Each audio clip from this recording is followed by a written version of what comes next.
Hello అండి, welcome back to my channel Vaishnavi's వంటిల్లు. పల్లీలతో రసం ఎలా చేయాలో నేను ఇప్పుడు చూపిస్తున్నా.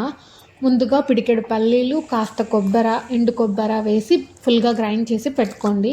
అందులోకి కొన్ని వాటర్ వేసి ఇలా నీళ్ళగానే పేస్ట్ లాగా వచ్చేటట్టు ఫుల్ గ్రైండ్ చేసుకొని పక్కన పెట్టుకోండి. తర్వాత ఒక రసం గిన్నె కానీ చిన్న బౌల్ కానీ పెట్టుకొని అందులోకి ఆయిల్ వేసి ఆయిల్ వేడెక్కాక ఆవాలు, పోపు దినుసులు అన్నీ వేసి కాస్త పచ్చిమిర్చి, కొంచెం కరివేపాకు వేసి చిటపట్లానివ్వండి.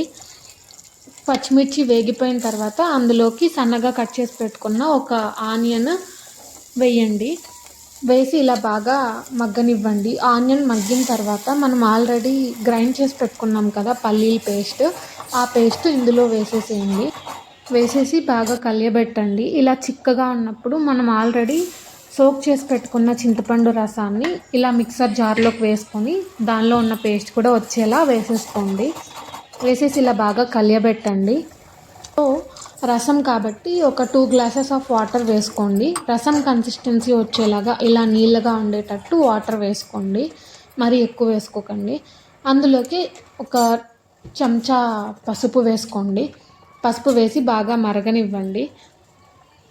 తర్వాత ఇందులోకి మెయిన్ రసం పౌడర్ ఇంపార్టెంట్. రసం పౌడర్ వేయండి. మాది ఇక్కడ రసం పౌడర్ చాలా కారం ఉంది కాబట్టి నేను లైట్గానే వేసాను. మీ దగ్గర కారం తక్కువ ఉంటే కాస్త ఎక్కువ వేసుకోండి రసంకి తగ్గట్టు. రసం పొడి వేసిన తర్వాత ఇలా మరుగుతున్నప్పుడు కొంచెం సాల్ట్ వేసేసి బాగా కలిపెట్టండి. తర్వాత కొంచెం కొత్తిమీర సన్నగా కట్ చేసుకున్నది వేసుకొని కలుపుకుంటే వేడి వేడి పల్లీ రసం రెడీ. నేను దీన్ని చెంగిత్నాల చారు అంటాం. మీరు ఎప్పుడైనా ట్రై చేసుంటే కమెంట్ చేయండి. ఇది వేడివేడి అన్నంలోకి పల్లీ రసం వేసుకొని తింటే కాస్త తినేవాళ్ళు కూడా ఆ రోజు కొంచెం ఎక్కువే తింటారు. చాలా బాగుంటుంది. ట్రై చేయండి. వీడియో మీకు నచ్చినట్లయితే please do like, share and subscribe. Thanks for watching. Bye.